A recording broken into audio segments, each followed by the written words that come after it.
প্রিয় দর্শক বন্ধুরা, আশা করি সকলে ভালো আছেন। আজকে আপনার সাথে আমি হাজির হয়েছি আজিজ রিয়াদ নাটক আপডেট অফিসিয়াল ইউটিউব চ্যানেল। সবাইকে জানছি স্বাগতম।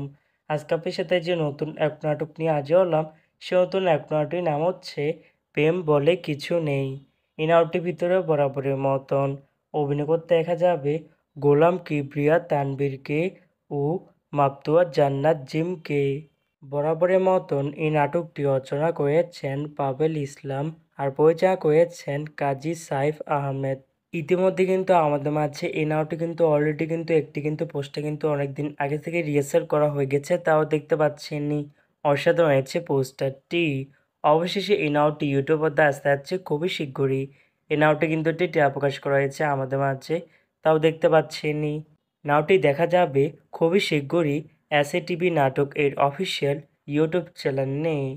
এই নাটকটি কত তারিখে ইউটিউবে মুক্তি দেওয়া হবে সেটি এখন পর্যন্ত জানা যাচ্ছে না। আমি জানিয়ে দেবো নাটক update official YouTube channel comment টেপের মাধ্যমে অথবা ভিডিওর মাধ্যমে জানিয়ে দেবো এই নাটকটি কত তারিখে ইউটিউবে মুক্তি দেওয়া হবে। প্রেম বলে কিছু নেই শিরোনামের নাটকটি দেখার জন্য কারা কারা অপেক্ষা আছেন সেটি কিন্তু অবশ্যই কমেন্ট করে জানাতে পারেন। আর এরকম নতুন নতুন একক নাটক, ওয়েব ফিল্ম, ওয়েব সিরিজ অথবা ধারাবাহিক নাটকের আপডেট ভিডিও পেতে এখনই চ্যানেলটিকে সাবস্ক্রাইব করে রাখতে পারেন, পাশে থাকা বেল আইকনটিকে অন করে রাখতে পারেন। তাহলে নতুন নতুন একক নাটকের আপডেট ভিডিও যাবে সবার আগে সর্বপ্রথম। চাইলে আমাদের একটি ফেসবুক পেজ ফলো করে রাখতে পারেন। ফেসবুক পেজটি আমি লিঙ্ক দিয়ে রেখেছি পিন কমেন্টে অথবা ডিসক্রিপশন বক্সে। ধন্যবাদ সবাইকে।